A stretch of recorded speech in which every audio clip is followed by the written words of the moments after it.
मंडळी नमस्ते. आज आपण ऊस पंढरीमध्ये उभे आहोत. सकाळ सकाळी मॉर्निंगला खूप छान वातावरण आहे. ही अशी दर्जेदार रोपं आपण बघतोय आणि या अशा पद्धतीच्या रोपांची लागवड, अशा पद्धती जिथून फुटवे येणार आहेत त्याची क्वालिटी, स्टम साईज, पानांची रुंदी, ह्या सर्व गोष्टीचं काळजी घेऊन आपण रोपांची लागवड करतोय. दुसरी गोष्ट, रोपामध्ये एक वेटेज पण आहे. म्हणजे बाबा ह्याला ठोसारपणा म्हणतो आपण. ह्याच्यामुळं त्याची कॅपॅसिटी वाढत्या, रेजिस्ट्रेशन पॉवर वाढत्या, रोगप्रतिकारक शक्ती पण चांगली राहते. आणि ही जी काही लाल मुळी दिसत्या याला आपण दाढ मुळी म्हणतो. ह्याच्यामुळे पण फुटवेंना चांगला जोर चढण्यासाठी आपल्याला मदत होते. तर ही झाली एक दर्जेदार रोपं.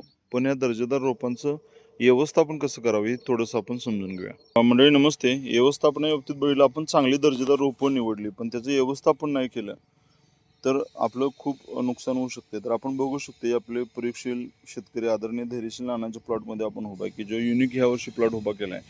ह्याच्यामध्ये बघितलं तरी 6 फुटी बेडमधील अंतर आहे आणि 2 ओळी अंतर बघतोय. आणि ऊसाचं बघा, त्यांनी संख्या मेंटेन असणं खूप गरजेचं आहे. कारण नाना नेहमी सांगतात की बाबा आपल्याला संख्या मेंटेन करायची आहे. हिने आता जस्ट जेटा मोडून घेतला आहे. साधारणतः एक 6-7 फुटवे आहेत.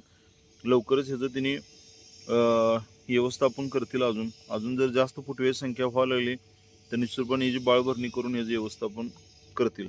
तर संख्या मेंटेन ठेवणं, प्रॉपर संख्या मेंटेन ठेवली तर खूप चांगल्या पद्धतीचं जो ऊस आहे त्याचा ग्रोथ चांगला होईल आणि साधारणतः त्या पद्धतीनं आपलं उत्पादन पण वाढेल. कारण शेवटी किती जरी आपण संख्या वाढवली तर कारखान्याला ज्याला ऊस जाणार आहे त्यावेळेला साधारणतः तो 40,000 ऊस किंवा त्याच्यापेक्षा कमीच जातात ऊस. म्हणून प्रॉपर जर संख्या मेंटेन केली तर भरणीनंतर जे काय आपल्याला ऊसात आत जाता येत नाही त्यावेळेला प्रॉपर व्यवस्थापन करते. असं एक आदर्श प्लॉट, म्हणजे चांगली रोपण, चांगल्या रोपांना जर चांगलं व्यवस्थापन मिळालं तर आपण अशा पद्धतीचे प्लॉट बघू शकतोय.